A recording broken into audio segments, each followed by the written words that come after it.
पतंजलि योग सूत्र को जब हम पढ़ते हैं तो उसमें एक शब्द आता है अथ योगानुशासनम। अथ माने तो इट्स बिगिन्स, यानी अब इसकी शुरुआत करते हैं। New begins, now begins. योगानुशासनम, योग हमने पहले देखा है।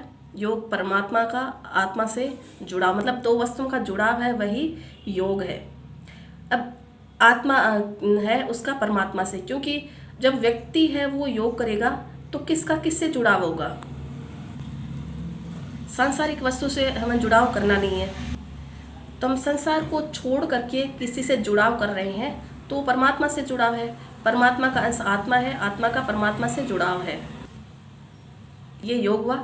योग के 8 अंग भी हमने पढ़ लिए, यम, नियम, आसन, प्राणायाम, प्रत्याहार, धारणा, ध्यान और समाधि। अब हमको इसको विस्तृत रूप में अगर देखते हैं तो पतंजलि जो योग सूत्र है उसमें एक शब्द है अथ योगानुशासनम, यानी उन्होंने योग को पढ़ाने से पहले कहा है कि योग को आपको एक अनुशासन के रूप में सीखना होगा। बिना अनुशासन के आप योग नहीं सीख सकते। जो हमने अनुशासन में पहले देखा है, यम और नियम ऐसी वस्तुएं हैं, मतलब ऐसे कुछ सदाचार है, आहार मतलब आचार विचार है जिनका हमको पालन करना चाहिए, वो आपको अनुशासन सिखाते हैं। यम और नियम से जब आप अनुशासन सीखते हैं उसके बाद में तीसरी बारी आपकी आती है आसन की। अनुशासन आपने जीवन में ले लिया, अनुशासन सीख लिया, उसके बाद में आप आसन में स्थिर पूर्वक बैठ सकते हैं।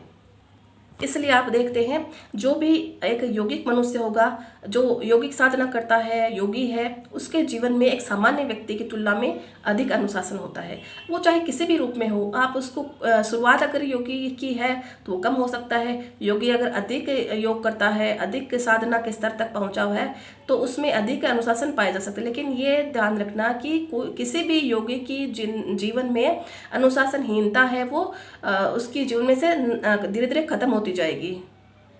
एक शब्द आता है योगस चित्त वृत्ति निरोध है। अगर किसी को पूछे हम भाई योग क्या है, तो योग है चित्त की वृत्तियों का निरोध ही योग है। चित्त की वृत्तियां है, आचार्य ने बताई है कि बहुत सारी चित्त की वृत्तियां होती है। पतंजलि योग सूत्र में बहुत सारी चित्त की वृत्तियों का उल्लेख है।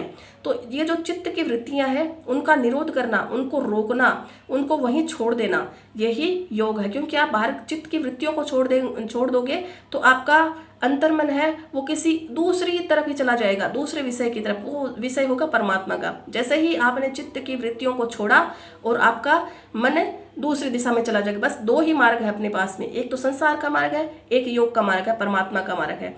आपने संसार के मार्ग को छोड़ा, आपका मन परमात्मा की तरफ चला गया।